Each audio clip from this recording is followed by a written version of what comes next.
최고의 보험 설계 전략은 무엇일까요? 본인 소득에 적당합니다. 보험료도 중요하지만 굳이 할 필요는 없다. 한쪽은 왜 만들었겠습니까? 할 거면은 가입 안 하는 게 나아요. 견해 차이가 있었습니다만은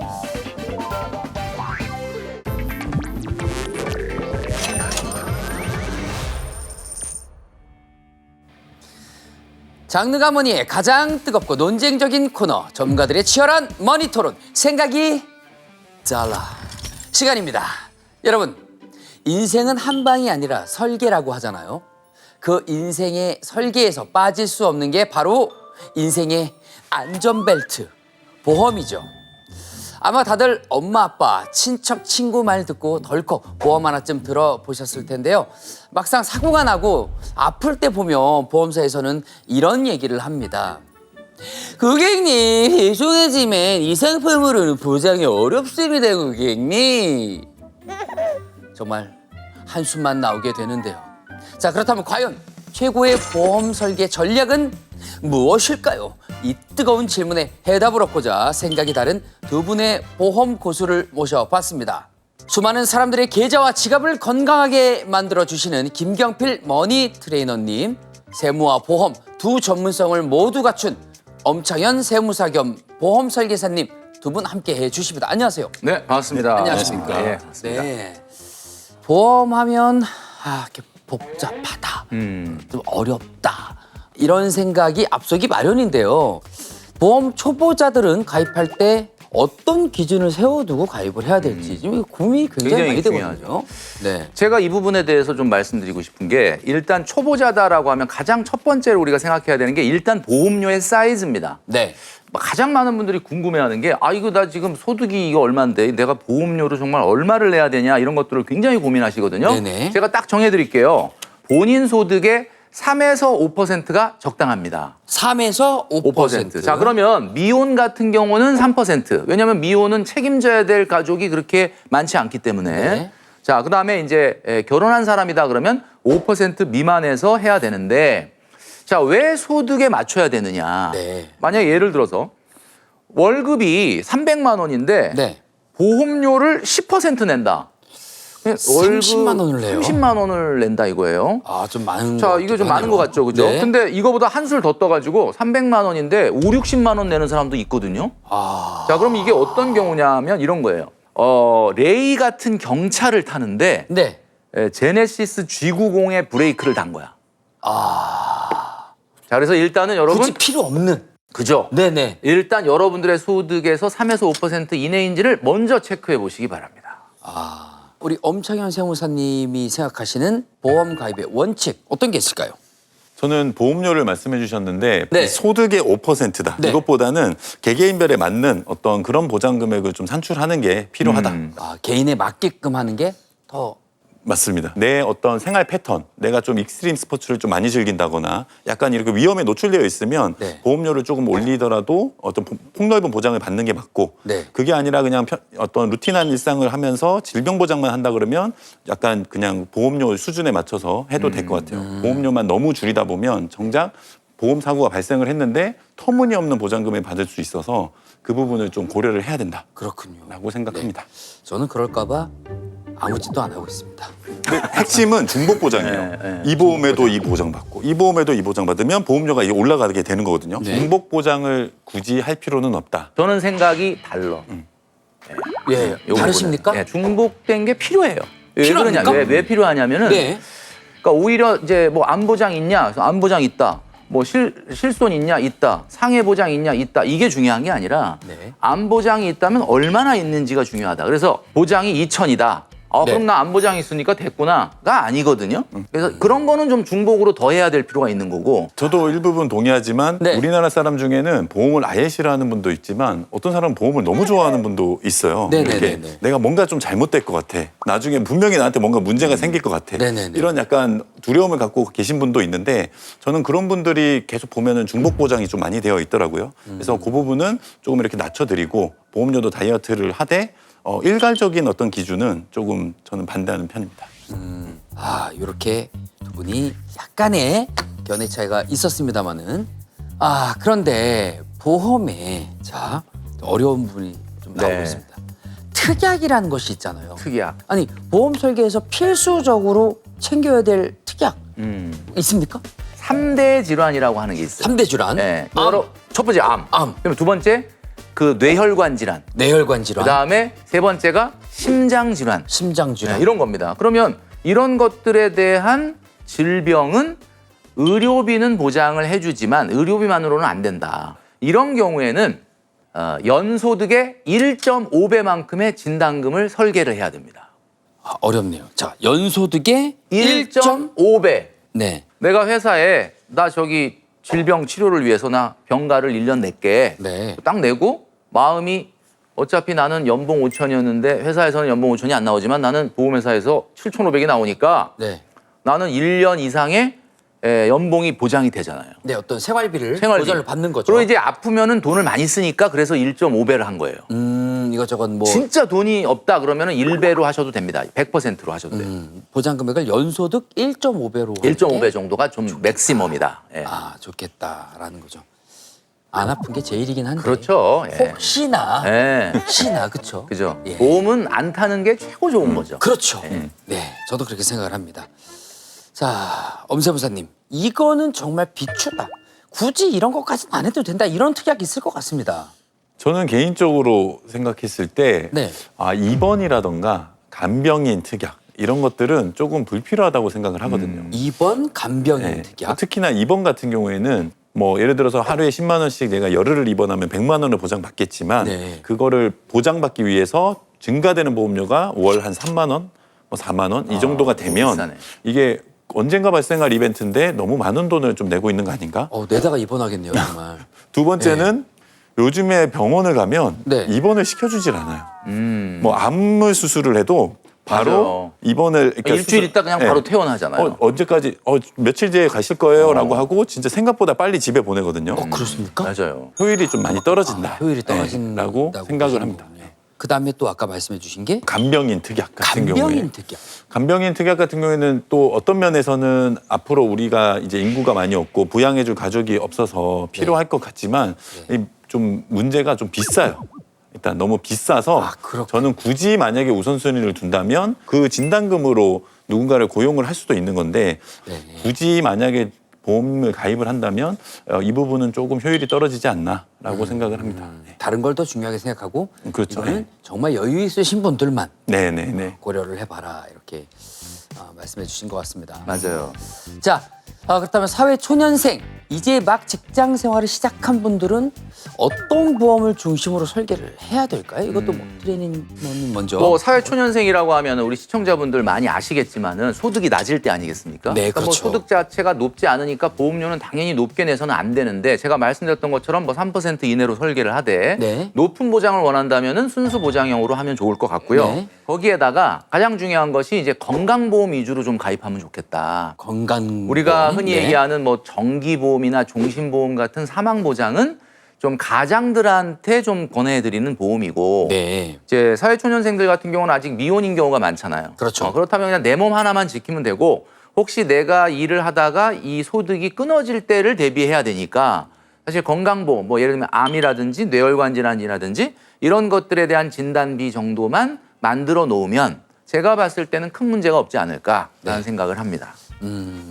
저는 거기 대부분 좀 동의하는 바는 있지만 네네. 거기에다가 그래도 내가 주목해야 되는 내가 좀 나에게 발생할 수 있는 이벤트가 있는 보험 예를 들어 암이라든가 우리 가족력이 이런 부분은 좀 풍부하게 보장을 해두는 게 좀 필요하겠다라는 생각을 합니다. 네, 알겠습니다. 김경필 머니 트레이너님, 네. 30대 이후거나 결혼을 했거나 가정을 꾸린 분들, 네. 뭐 그에 맞게 전략을 당연히 수정을 해야겠죠. 그렇죠. 이제 네? 이제 30대가 되고 가정을 꾸미고 자녀가 태어나고 하면 이제 전략을 좀 수정을 해야 되는데 네. 일단 외벌이보다는 맞벌이는 당연히 보험료 수준이 올라가야 됩니다.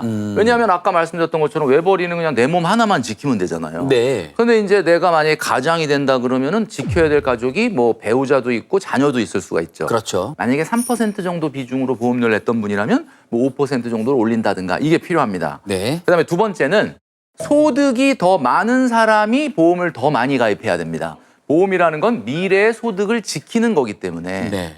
누구에게 더 힘을 줄 거냐를 지금 제가 말씀드린 거예요. 그래서 외벌이보다는 맞벌이, 그리고 소득이 높은 사람 위주로 더 우선순위가 높은 쪽으로 가입시켜라. 그런 또 순위를 또 말씀을 해주셨습니다. 중년 이후에는 부모님 부양과 노후 대비를 함께 고려를 해야 되잖아요. 이 시기 때 전략이 굉장히 중요할 것 같습니다. 비용이라는 문제가 있기 때문에 내가 정말 돈을 너무너무 잘 버는데 자산은 아직 없다. 그러면 이런 경우에는 정기보험을 많이 추천합니다. 정기보험. 네, 그러니까 내가 지금 네. 엄청나게 돈을 잘 버는데 내가 자녀가 5살이다. 네. 그럼 이 자녀가 5살이면 한 25살 될 때까지 성인이 될 때까지만 내가 지켜주면 되는데 네. 그 사이에 나한테 무슨 문제가 생기게 되면 이 자녀는 엄청나게 큰 경제적 충격을 받지 않겠습니까? 그렇죠, 그렇죠. 그러니까 딱 20년만 보장받는 내가 20년 안에만 만약에 유고 상황이 되면 한 10억, 20억 이 정도를 주는 보험을 가입하겠다. 네. 이렇게 하면은 뭔가 굉장히 좀 괜찮을 가능성이 있는 거죠. 네. 그렇게 하시면 될 것 같고 종신보험 같은 경우는 네. 뭐 세무사님이 아마 좀 추가로 설명을 해주시겠지만은 자녀들에게 이제 상속을 할 때 자녀들이 약간 좀 절세를 하면서 우리가 할 수 있는 그런 것들을 좀 종신보험으로 활용하는 경우가 많이 있습니다. 그렇게도 가능하군요. 우리나라 네. 상속세가 이제 거의 5억 정도를 공제를 해주고 나머지에 대해서는 세금이 나오는데 최근에 집값을 보면은 거의 뭐 10억은 사실 우습고 막 그거는 20억, 뭐 30억, 15억이죠. 40억씩 가다 보니까 나는 이 집을 물려받았을 때 내일 상속세가 없고 네. 그러면 이 집을 팔아야 되는 거거든요. 그렇죠. 그럼 이제 강남에 살다가 뭐 특정 지역으로 이사 가고 그럼 내가 죽으면 내 아들은 또 특정 지역으로 이사를 가야 되는 이 집을 팔면서 반토막이 나면서 끝나다 보니까 계약자랑 수익자를 자녀로 하고 피보험자를 이제 돌아가실 분으로 설정을 하게 되면 이분이 돌아가셔서 발생하는 받게 되는 보험금에 대해서는 상속세도 없고 그 자금을 가지고 상속세를 납부 재원을 할 수 있는 얼마 전까지 국세청에 상속세 줄이는 팁에 아예 종신보험을 활용해라라고 아예 이렇게 멘트가 나와 있습니다. 있었었거든요. 그렇군요. 그만큼 거의 아파트 한 채만 있어도 이제는 이 부분에 대해서 고민을 해야 되는 시점이 온 것 같아요. 네, 지금까지 보험 가입 원칙부터 생애 주기별 보험 전략까지 쭉 살펴봤습니다. 이쯤에서 시청자 여러분들이 가장 궁금해할 질문 하나 드리도록 하겠습니다. 두 분은 현재 어떤 보험을 갖고 계시는지요? 저 말입니까? 예, 예. 예. 제가 사실 비행 거리가 얼마 안 남았습니다. 네, 이제 목적지까지 굉장히 가까워졌거든요. 왜 그러십니까?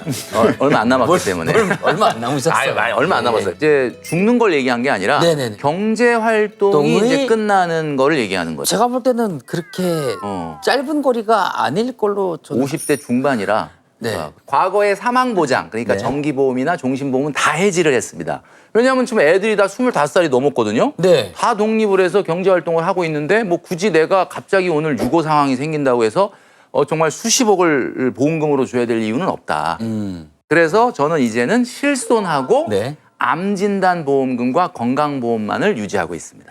자, 어떤 보험을 가지고 계시는지요? 우리 저는 세무사님은? 좀 목적을 다양하게 해서 가지고 있어서 네. 일단 제 자녀가 6살이기 때문에 네. 20살이 될 때까지는 정기보험을 좀 가입을 해뒀고요. 아까 말씀하신 네, 20살이 될 때까지는 제가 죽으면 그래도 한 10억 정도. 근데 보험료가 그렇게 비싸지 않아요. 10억 나오는 정기보험도. 네. 기간이 짧으니까. 그렇죠. 네네. 저도 나이가 아직은 40대이기 때문에 그렇게 좀 준비를 하고 있고 네. 개인적으로 저희 할아버지께서 또 간암으로 돌아가셔서 제가 간 쪽으로 좀 많이 이렇게 보장을 해뒀고요. 종신보험도 하나 가입이 되어 있고. 아까 상다리 부러지게 네. 하지 않았으면 이라고 말씀해 주셨는데 정기보험 근데 아까 제가 종신보험 말씀드렸던 것처럼 특이하게다가 소득이 높은 사람은 보험 아닌데 소득이 높은 거야. 소득이 높은 소득이 높은. 여러 가지 방면으로 대비를 많이 해두셔도 그러니까. 됩니다. 자, 마지막으로 최고의 보험 전략을 총 정리하면서 보험 꿀팁에 대한 한마디씩 조언을 해주신다면 어떤 게 있을까요? 만기까지 내 목적 기간까지는 꼭 유지가 되는 게 좋다고 생각하거든요. 네. 우리나라 사람들이 보험을 싫어하게 된 이유가 보험은 언젠가는 해지해야 되고 아니면은 불의의 사고가 있을 때 보험부터 찾죠. 예를 들어서 IMF 아니면은 뭐 금융위기 이럴 때 있을 때 다른 어떤 거를 아는 게 아니라 나 보험 그거 얼마 쌓였지? 해지. 해지해서 보면 반토막. 보험 역시 드는 거 아니야. 네. 해지를 굉장히 많이 하셔요. 근데 저는 해지를 할 거면은 가입 안 하는 게 낫다. 이게 보험회사가 어떻게 보면 약간 손해를 보는 것 같은 보험은 금방금방 단종을 시켜버리죠. 절판을 시켜버리고 그렇군요. 그 옛날부터 있었는데 계속 있는 보험은 뭐 딱 싸잡아 말씀드리긴 어렵지만 좋은 보험은 빨리 없어진다. 그래서 적당한 보험료로 끝까지 지켜나가면 보험회사 좋은 일 시키는 게 아니라 내가 좋은 일을 하는 건데 친구의 조언, 누구의 조언으로 가입을 했다가 결국 한 3년 있다가 아이 부담된다, 해지. 됐다. 이렇게 하면 너무나 손해가 많고 목적이 맞게 좀 오래 납입할 수 있는 보험을 가입을 하시는 게 좋겠다라고 생각을 합니다. 뭐 김경필 트레이너님도 뭐 조언해 주실 게 있다면 어떤 게 있을까요? 좋은 보험, 나쁜 보험이 이렇게 따로 있는 건 아닙니다. 네. 대한민국 사람들이 가장 보험에 대해서 오해하는 두 가지 착각을 한번 말씀드리면 마지막으로 첫 번째 갱신형보다는 비갱신형이 좋다라는 그런 어떻게 보면 착각들을 많이 하십니다. 갱신형이 좋냐 비갱신형이 좋냐라고 해서 한쪽이 특정적으로 더 좋다라고 하면은 한쪽은 왜 만들었겠습니까? 그렇죠. 없어져야죠. 없어져야죠. 그러니까 도태돼야죠. 이거는 갱신형이다라고 하면은 굉장히 저렴한 보험료로 내가 나이를 먹어가면서 바뀌는 위험률로 증가하는 보험료를 내는 거고 네. 비갱신형이라고 하면 처음부터 좀 보험료를 많이 내고 나중에는 좀 안 내던가 아니면 증가를 안 하겠다라는 거기 때문에 네. 예를 들면 내가 연예인이다, 스포츠 스타다, 난 지금 너무 잘 나가서 돈을 너무 잘 번다. 그런데 나중에 어떻게 될지 모르겠다. 이런 분들은 비갱신형을 하면 되는 거고 나는 오랫동안 일할 거기 때문에 소득이 차츰 올라간다. 그러면 그냥 갱신형으로 하시면 되는 거예요. 그러니까 네. 어느 쪽의 보험료도 다 현재 가치로 땡겨보면 수학적으로 똑같습니다. 아 그렇군요. 이게 뭐가 약간 계산을 대충 해봤을 때는 무조건 갱신형이 비싸 보이죠. 비싸 보여요. 왜냐면 이제 미래에 낼 보험료를 다 이렇게 땡겨 보면은 네. 금액으로는 커 보이니까. 근데 그렇지는 않거든요. 그러니까 요거는 오해다라는 게 이제 첫 번째 말씀드리고 싶은 거고. 네. 두 번째는 무조건 긴 거를 또 선호하는 분들이 있어요. 네. 100세 보장이어야 된다. 요즘 100세 시대인데. 그렇죠. 근데 이거는 꼭 그렇지는 않습니다. 이제 그렇습니까? 왜 그러냐면 너무 무리해서 막 100세 보장을 지금 이제 20살, 25살 먹은 사회초년생이 75년 동안 100세 보장 네. 그러면 75년이잖아요. 네. 근데 지금 암 보장이 2천만 원이야. 네. 이 2천만 원을 100세까지 해준다. 그러면 만약 99세에 만약에 암이 걸리게 되면 이 2천만 원은 현재 화폐 가치로 얘기하면 한 뭐 250만 원도 안 될 가능성이 많거든요. 그렇죠. 그러니까 네. 이게 사실은 기간보다는 적정한 보험금을 따지면서 가입하시는 것이 더 중요하다. 저는 이렇게 말씀드리고 싶습니다. 굳이 그럴 필요는 없다. 네, 뭐 그게 나쁘다는 건 아니지만 네. 너무 기간의 강박을 가지실 필요는 없다. 왜냐하면 화폐 가치가 계속해서 떨어지기 때문이다. 이렇게 말씀드릴 수 있습니다. 알겠습니다. 잘 들었습니다. 시청자 여러분께서는 두 전문가의 의견을 잘 참고하셔서 개인의 상황에 맞게 현명한 판단하시길 바라겠습니다. 끝으로 오늘 두 분의 생각이 얼마나 달랐는지 달러를 통해서 확인을 해보도록 하겠습니다. 생각의 차이가 전혀 없었으면 1달러, 완전히 달랐다 100달러입니다. 오늘 뭔가 최소 금액이 예상되긴 하지만 두 분의 생각은 얼마나 달랐는지 하나 둘 셋을 외치면 보여주시면 되겠습니다. 하나 둘 셋. 20달러가 나왔습니다. 트레이너님. 20달러. 자 그리고 저는 2달러. 2달러. 네 알겠습니다. 두 분의 생각의 차이는 평균 11달러였습니다. 두 분 또 더 유익한 주제로 인사드리길 약속드리겠습니다. 감사합니다. 네, 감사합니다. 네.